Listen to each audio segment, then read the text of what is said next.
Hello साथियों, स्वागत है मेरे सुपर स्टडी पे। पिछले साइंस का जो सेट प्रैक्टिस 18 हुआ था उसमें मैंने यहाँ तक छोड़ दिया था इस क्वेश्चन तक। तो आज सेट प्रैक्टिस 19 में यहाँ से कंटिन्यू करेंगे। और जितने भी सेट प्रैक्टिस है आप पीछे देख लेंगे, आपको सचमुच एग्जाम में हेल्पफुल होगा ये। तो चलिए देखते हैं। जैसे कि क्वेश्चन देखते हैं कि विवरियो जीवाणु का आकार कैसा होता है। तो ये कामा यानी कोम की आकार का होता है। विवरियो जीवाणु, विवरियो बैक्टीरिया जो होता है वो कोम के आकार के होता है। दूसरा क्वेश्चन है कि जीवाणु में माइक्रोकोन्डेरिया में समवृद्धि अंग को कौन सी संज्ञा प्रदान की गई है। तो जीवाणुओं में जो माइक्रोकोन्डेरिया है उसके समवृद्धि अंग को मिसोसोम कहते हैं। क्या कहते हैं? मिसोसोम कहते हैं। आगे क्वेश्चन में बढ़ते हैं। ये परीक्षा दृष्टि है और उसके बाद हम लोग PYQ भी लगाएंगे। जीवाणुओं के पारक्रम की खोज किस वैज्ञानिक ने किया है। तो जिंडर और लेडन वर्ग ने जो है वो जीवाणुओं के पारक्रम की खोज किया है। फिर देखते हैं कि प्लाज्मिड होता है। तो जीवाणुओं में केंद्रीय गुणसूत्र के अतिरिक्त जो आनुवंशिक पदार्थ होता है उसे हम प्लाज्मिड कहते हैं। जीवाणुओं में केंद्रीय गुणसूत्र के अतिरिक्त आनुवंशिक पदार्थ को। फिर है कि नाइट्रिक कारक जीवाणु किस में मिलाता है। तो नाइट्रिक कारक जो जीवाणु होता है अमोनिया को नाइट्रेट में मिलाता है। तो अमोनिया को नाइट्रेट में मिलाता है, याद रखेंगे। फिर बोला वायुमंडलीय नाइट्रोजन को मृदा में स्थिर करने के लिए असहजीवी जीवाणु कौन से होते हैं। तो ये होते हैं एजेक्टोबेटर और कॉलेडिस्ट्रिडियम जीवाणु जो होते हैं वो नाइट्रोजन को मृदा में स्थिर करते हैं। फिर दूसरा क्वेश्चन में देखते हैं कि सहजीवी नाइट्रोजन स्थिरीकरण करने वाली जीवाणुओं ल्यूमिनेसी कुल जड़ों में किस लाल वर्णक का निर्माण करती है। तो जो लाल वर्णक जो होता है जिसका निर्माण होता है उसे ल हीमोग्लोबिन कहते हैं। क्या कहते हैं? लैग हीमोग्लोबिन कहते हैं। आगे बढ़ते हैं और भी देखते हैं परीक्षा दृष्टि में कि स्पेक्टोमाइसिन की खोज किसने की है। तो वाक्समैन ने जो है वो स्पेक्टोमाइसिन की खोज की है। इसके लिए उनको नोबेल पुरस्कार से सम्मानित भी किया गया था। फिर देखते हैं कि स्पेक्टो स्पेक्टोकाइनेस क्या उपयोग होता है।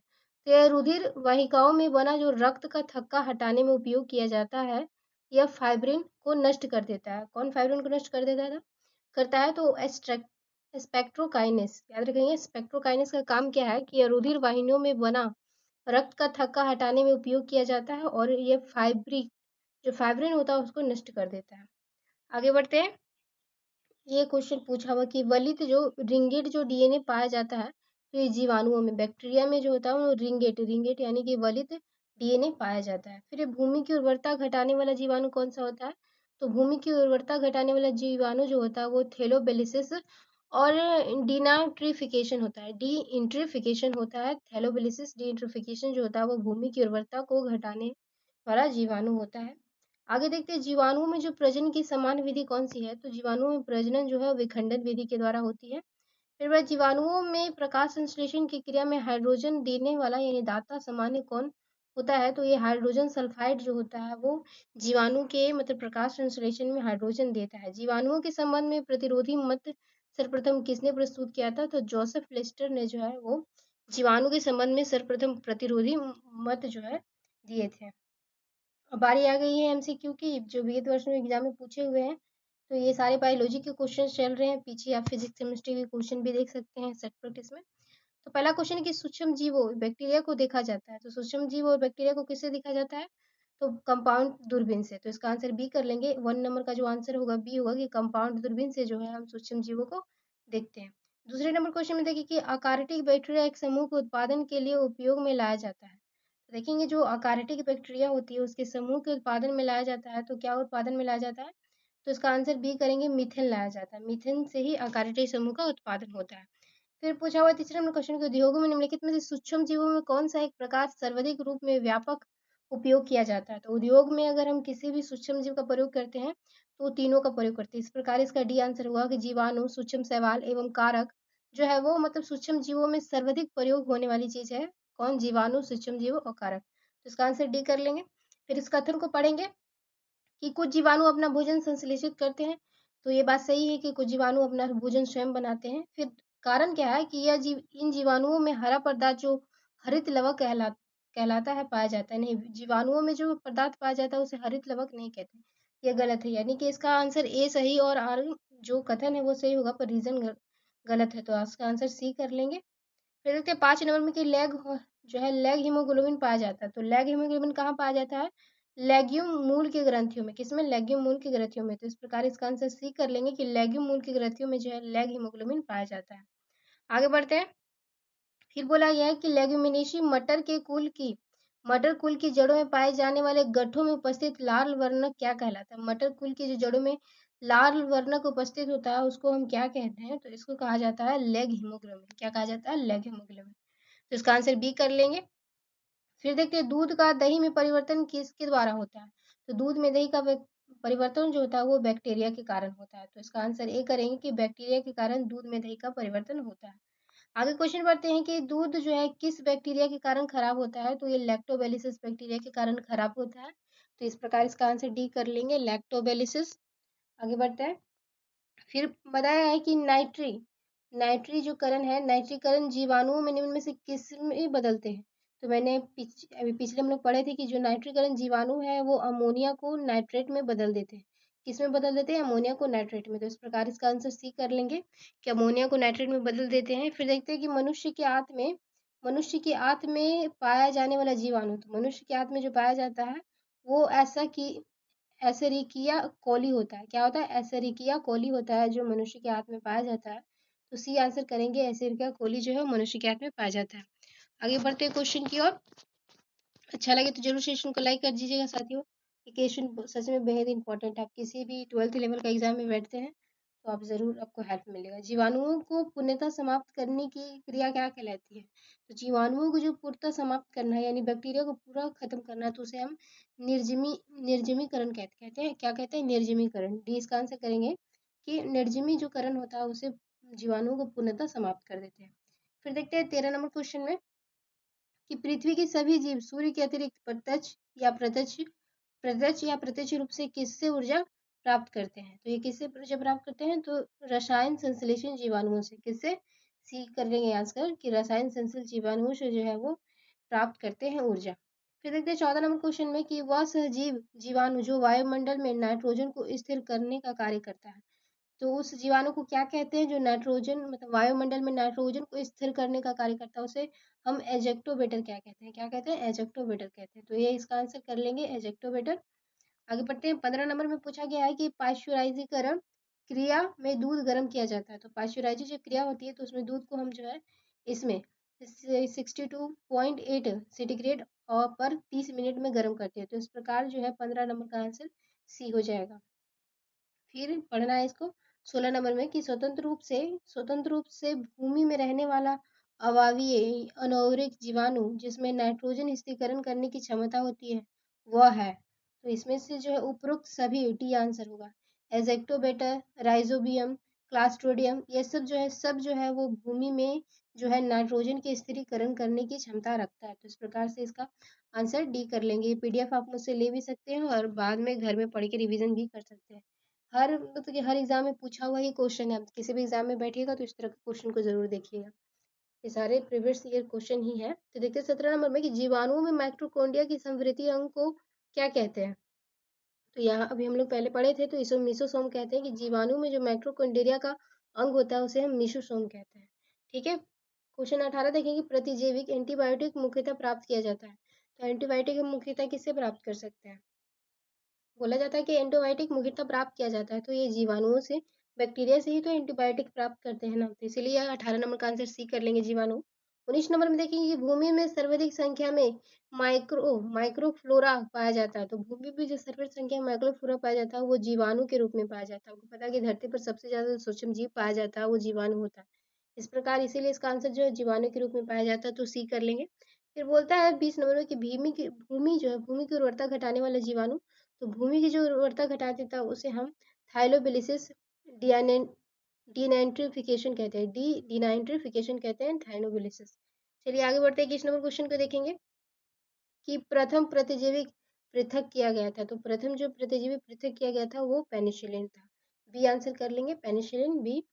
आगे चलते के देखते हैं कि शर्करा का यष्ट द्वारा किण्वीकरण करने पर कौन सा उत्पाद प्राप्त किया जाता है? शर्करा का यष्ट द्वारा किण्वीकरण करने पर कौन सा उत्पाद प्राप्त किया जाता है? तो ये कौन सा, अगर हम शर्करा का किण्वीकरण करेंगे तो हमें कौन सा उत्पाद प्राप्त होगा? शर्करा का जो किण्वीकरण करने पे हमें कौन सा उत्पाद प्राप्त होगा? तो एथिल अल्कोहल। क्या प्राप्त होगा? एथिल अल्कोहल प्राप्त होगा, C2H5OH प्राप्त होगा। आगे बढ़ते हैं 23 नंबर क्वेश्चन में कि निम्नलिखित में से क्या बोला गया कि निम्नलिखित में से कौन सा जो है gram positive gram negative bacteria के अंतर के लिए उत्तरदायी होता है। तो ये जो कोशिका दीवार होती है, कोशिका दीवार, वो उससे ही हम ग्राम पॉजिटिव ग्राम नेगेटिव का अंतर कर लेते हैं। तो इसका बी आंसर कर लेंगे 23 नंबर का। फिर देखते हैं 24 में क्या बोला कि नाइट्रोजन स्थिरीकरण जीवाणु किस पौधे की जड़ के साथ संयोजित करते हैं। नाइट्रोजन जो स्थिरीकरण जीवाणु है किस पौधे की जड़ के साथ उसको लगाते हैं, तो ये दालें होगा, ये आंसर कर लेंगे इसका 24 नंबर का। आगे बढ़ते हैं, आगे फिर क्वेश्चन देखेंगे 25 नंबर में बताया गया है कि निम्नलिखित पर विचार कीजिए और बताइए। तो देखते हैं, हम लोग बताते हैं इसको कि क्या बोला गया है कि जीवाणु कवक विषाणु है, ठीक। उपयुक्त में से इन्हें कृत्रिम संश्लेषित माध्यम में जो है वर्णित किया जा सकता है। तो इसमें जो जीवाणु और कवक है उसे हम कृत्रिम संश्लेषित कर सकते हैं, यानी कि आर्टिफिशियल कर सकते हैं। तो उसका आंसर हम लोग ए करेंगे कि जीवाणु और कवक को हम कृत्रिम संश्लेषण माध्यम में संवर्धित किया जा सकता है। तो इस प्रकार इसका आंसर ए कर लेंगे। 26 नंबर क्वेश्चन में देखेंगे, मिलाना है। तो मिलाएंगे अल्फा अल्फा क्या है। तो अल्फा अल्फा आपको पता होगा कि इसमें बोला कि कौन सा सम्मिलित करना है, कौन सही है कौन गलत है। तो इसमें बताया गया है कि जो अल्फा है, लेकिन निम्नलिखित में से कौन सा नाइट्रोजन यौगिक पदार्थ है, वो नाइट्रोजन यौगिक पदार्थ बता रहा है। अल्फा अल्फा एक आंसर ठीक है। चना है वो भी नाइट्रोजन यौगिक है। और ये जो तिया घास है जिसे क्लोवर कहा जाता है, ये तीनों जो है वो नाइट्रोजन यौगिक पादप क्या है, नाइट्रोजन यौगिक पादप है। ये तो पता होगा कि जो पालक है उसमें आयरन पाया जाता है, इसमें आयरन पाया जाता है। ये सब जो है, ये सब में जो है नाइट्रोजन नहीं पाया जाता। तो इसीलिए इसका आंसर क्या होगा कि अल्फा अल्फा चना और तिप्तिया जो घास होता है वो नाइट्रोजन यौगिक पादप है। तो इसका आंसर ए करेंगे। आगे बढ़ते हैं, निम्नलिखित में से कथनों पर विचार करना है, पता करना है कि कौन सा सही है। थोड़ा सा ये क्वेश्चन डिफिकल्ट है, फिर भी देख लेते हैं। पता तो चल जाएगा कि इस तरह से क्वेश्चन आता है। कुछ सूक्ष्म जीव जल के क्वथनांक के साथ ऊपर के तापमान वाले वातावरण में पनप सकते हैं, सही बात है। कुछ सूक्ष्म जीव जल के हिमांक के नीचे तापमान वाले वातावरण में पनप सकते हैं, बिल्कुल अलग अलग जीव है। कोई तापमान के ऊपर पनपता है, कोई नीचे पनपता है। कुछ सूक्ष्म जीव है जो 3 से भी कम pH वाले अत्यंत अम्लीय वातावरण में पनप सकते हैं। तो हाँ, तीनों स्टेटमेंट जो है वो सही है। तो इस प्रकार इसका आंसर आप कर लेंगे कि तीनों जो कथन है वो सही है। तो ये 3 कर लेंगे, सी कर लेंगे। फिर चलते हैं, बताया कि सूक्ष्म जीवों द्वारा, देखिए क्वेश्चन आपको थोड़ा बोरिंग लग रहा होगा मगर क्वेश्चन बहुत सटीक है, एग्जाम में पूछे जाने वाला क्वेश्चन है। सूक्ष्म जीवों द्वारा कार्बनिक पदार्थों को तोड़ने की प्रक्रिया क्या कहलाती है। सूक्ष्म जीवों द्वारा कार्बनिक पदार्थों को तोड़ने की प्रक्रिया क्या कहती है, तो यह अपघटन कहलाती है। सूक्ष्म जीव जब कार्बनिक पदार्थों को तोड़ता है तो उसे अपघटन कहा जाता है। चलिए आगे बढ़ते हैं, देखते हैं इसमें बताना है जो ग्राम है, ग्राम घनात्मक बैक्टीरिया के लक्षण क्या होते हैं। तो वो कोशिका भित्ति के टेकोइक अम्ल की उपस्थिति होती है। ग्राम घनात्मक बैक्टीरिया का लक्षण बताना है तो कोशिका के टेकोइक अम्ल की उपस्थिति होती है। लिमिट की प्रतिशतता कम कम होना, कोशिका भित्ति में पेप्टोग्लाइन्स की अधिक मात्रा अधिक प्रतिशत में होना। तो ये उपयुक्त तीनों सही जो है वो ग्राम घनात्मक बैक्टीरिया के लक्षण के लिए सही है। तो इस प्रकार इसका आंसर सी करेंगे और इसको एक बार आप इस पीडीएफ को लेकर फिर से अच्छे से देख लेंगे। फिर 30 नंबर क्वेश्चन में क्या बोला गया है कि जीवाणु का जो है एक्स्ट्रोक्रोसोमल डीएनए कहलाता है। तो ये प्लाज्मिड जो है, प्लाज्मिड जो है वो जीवाणु का एक्स्ट्रोक्रोमोसोमल डीएनए कहलाता है। तो इसका आंसर बी कर लेंगे 30 नंबर वाला। आगे क्वेश्चन में पढ़ेंगे, आगे क्वेश्चन करेंगे हम लोग। फिर परीक्षा दृष्टि की बारी आई है, फिर इसको पढ़ेंगे। ये क्वेश्चन आपको थोड़ा अच्छा नहीं लगता होगा पर ये सचमुच एग्जाम में पूछे जाने वाला क्वेश्चन है। कवक विज्ञान का जनक उपमा किसे प्रदान किया गया। तो ये पी एंटिनियोन मिचेली जो है उन्हें जो है कवक विज्ञान का जनक कहते हैं। किन्हें? पी एंटिनियोली मिचेली को। आगे बढ़ते हैं, देखते हैं और भी। भारतीय जो है क्या पूछा गया कि भारतीय कवक विज्ञान एवं पादप रोग विज्ञान का जनक संज्ञा किसे प्रदान किया गया है। भारतीय कवक विज्ञान एवं पादप रोग विज्ञान जनक का, तो ये ई जे बटलर जो है उन्हें मतलब कि कवक विज्ञान और पादप रोग का जनक कहा जाता है। कौन? ई जे बटलर। आगे बढ़ते हैं, देखते हैं और भी क्वेश्चन कि कवक कोशिका में संचनित होने वाला पदार्थ कौन सा है। तो कवक कोशिका में जो संचनित होने वाला पदार्थ है वो है। कौन है? ग्लाइकोजन है। आगे देखते हैं। आगे देखेंगे कि प्रथम एंटीबायोटिक कौन था और किसके द्वारा पृथक किया गया था। तो प्रथम जो एंटीबायोटिक था वो पेनिसिलिन था और यह अलेक्जेंडर फ्लेमिंग के द्वारा पृथक किया गया था। आगे क्वेश्चन देखते हैं कि लाल फफूंद की उपमा किसे प्रदान की गई है। तो यूरोस्पोरा को जो है लाल फफूंद की उपमा प्रदान की गई। मशरूम में कितना प्रतिशत प्रोटीन होता है, ये क्वेश्चन पूछा हुआ है। मशरूम में कितना प्रतिशत जो प्रोटीन होता है, तो 51 से 53 प्रतिशत जो है वो प्रोटीन होता है। आगे बढ़ते हैं और भी परीक्षा दृष्टि ये देखेंगे, ये बेहद इंपॉर्टेंट क्वेश्चन होते हैं। एल क्या बोला है कि अल्फा टॉक्सिन किस कवक द्वारा उत्पन्न किया जाता है।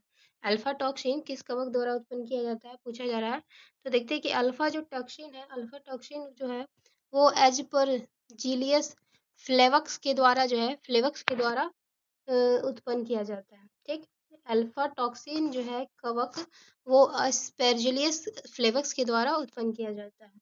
फिर देखते हैं जाइलम जाइमेस एंजाइम किससे प्राप्त किया जाता है। तो ये ईस्ट से प्राप्त किया जाता है। इमारती लकड़ी को नष्ट करने वाला कवक कौन सा होता है। ये बेहद इंपॉर्टेंट क्वेश्चन है कि इमारती लकड़ी को नष्ट करने वाला कवक कौन सा होता है। तो पोलीपोरम होता है। कौन सा होता है? पोलीपोरस होता है। क्या होता है? सॉरी, पोलीपोरस जो होता है वो इमारती लकड़ी को नष्ट कर देता है। एक जगह क्वेश्चन ये पूछा हुआ था। यस्ट से कौन सा विटामिन प्राप्त किया जाता है। तो विटामिन डी जो है वो ईस्ट से प्राप्त किया जाता है। रोटी का जो काला फफूंद अर्थात ब्लैक मोड ऑफ ब्रेड किस कवक का संज्ञा है। तो ये राइजोपस का संज्ञा है। काला जो फफूंद होता है रोटी, वो राइजोपस का संज्ञा दिया जाता है उसको। फिर एक गैलिक अम्ल किस कवक से प्राप्त किया जाता है। गैलिक अम्ल किस कवक से प्राप्त किया जाता है। तो पेनिसिलियम ग्लोकम से प्राप्त किया जाता है। पेनिसिलियम ग्लोकम से प्राप्त किया जाता है। एलएसडी कौन सा पदार्थ है और किससे उत्पन्न होता है। तो यह विमर्मी पदार्थ है और कवक द्वारा बनाया जाता है। क्या है? यह भी विवर्मी पदार्थ है और कवक द्वारा बनाया जाता है। ठीक है, देखते हैं कि कौन सा कवक संग्रहित बीजों पर उत्पन्न होकर कैंसर जनक पदार्थ उत्पन्न करता है। तो एजिपरजिलियस जो है, एजिपरजिलियस फ्लेवस जो है वो कवक पर संग्रहित होकर बीजों द्वारा उत्पन्न कैंसर जनक पदार्थ है। तो एक क्या है? एस्परजिलियस फ्लेवर्स। फिर देखते हैं क्वेश्चन क्या कि कौन से जीव अपने परजीवी से भोजन चूस्कांक द्वारा ग्रहण करते हैं। तो ये है कवक जो है चूस्कांक द्वारा अपना भोजन ग्रहण करते हैं। फिर आगे बढ़ते हैं, अभी परीक्षा दृष्टि को देख लेंगे कि अधिकांश जो कवक है, अधिकांश कवक की कोशिका भित्ति किसकी बनी होती है। तो काइटिन की बनी होती है। कवक में कौन सा कोशिकांग नहीं पाया जाता। तो कवक में प्लास्टिड एवं क्लोरोप्लास्ट नहीं पाया जाता। इसको भूलेंगे नहीं, याद रखेंगे कि जो कवक होता है उसमें प्लास्टिड और क्लोरोप्लास्ट नहीं पाया जाता है। फिर बताया गया है कि जिबरेलिन नामक पादप हार्मोन किससे प्राप्त होता है। तो जिबरेलिन नामक जो पादप हार्मोन्स है वो कवक से प्राप्त होता है, यानी कि फ्लूजेरियम मेनिलीफोरम से प्राप्त होता है। देखिए, अगर आप सोच रहे हैं कि हम बिहार दरोगा या झारखंड दरोगा या सीजीएल का एग्जाम ये सब दें, तो ये क्वेश्चन आपके लिए बेहद इंपॉर्टेंट है, जो आपको सचमुच रैंक दिलवा सकते हैं, आपको सिलेक्शन के करीब ला सकते हैं। क्योंकि आसान क्वेश्चन सबको ही पढ़ता है, पर ऐसा क्वेश्चन पढ़ना भी जरूरी है जो आपको सिलेक्शन दे रहा है। लाइगन की खोज किसने की है। तो टूलसन ने जो है वो लाइगन की खोज की है। इसीलिए बीएससी सीजीएल 4 का एग्जाम होने वाला है। फिर धीरे धीरे कुछ महीनों के बाद यहाँ दरोगा का भी एग्जाम होगा। तो ये सब अब देखिए, आपको सचमुच हेल्प मिलेगा। सवाल तथा कवक के और जो बीपीएससी प्रीलिम्स होने वाला है 72, उसके लिए तो बेहद ही इम्पोर्टेंट है। शैवाल तथा कवक के परस्पर सहयोग से बने सहजीवी पादप कौन सी संज्ञा प्रदान करते हैं। तो इसे लाइकन कहते हैं। बेहद इजी क्वेश्चन है। शैवाल और कवक के जो संयोजित पादप होते हैं उसे हम लाइकन कहते हैं। फिर देखते हैं कि वायु प्रदूषण के अच्छे सूचक होते हैं। तो लाइकन अर्थात ये प्रदूषित क्षेत्रों में विलुप्त हो जाते हैं। तो वायु प्रदूषण के अच्छे सूचक कौन होते हैं? लाइकन होते हैं। फिर अब क्वेश्चन की बारी है, तो क्वेश्चन लगा लेंगे। तो देखते हैं क्वेश्चन में क्या बोला गया है कि निम्नलिखित में से कौन सा एक कवक उत्तर पादपों की जड़ों के बीच उपयोगी कार्य प्रकार्य सहचर है। क्या है? क्या बोलते हैं? सहचर है। रुकिए, क्या है सहचर? निम्नलिखित में से कौन सा एक कवक और उत्तर पादपों की जोड़ी के बीच कार्य सहचकर है। तो ये कवक मूलक होगा। लाइकन क्या है? तो लाइकन एक सहजीवी है जानते हैं कि लाइकन एक सहजीवी है। फिर आगे बढ़ते हैं तीसरा नंबर क्वेश्चन में कि यस्ट और मशरूम है। यस्ट और मशरूम क्या है? तो ये फफूद है। फफूद होता है यस्ट मशरूम, कब से हम लोग जानते हैं, पढ़े हुए भी हैं कई बार। फिर 4 नंबर क्वेश्चन में आते हैं कि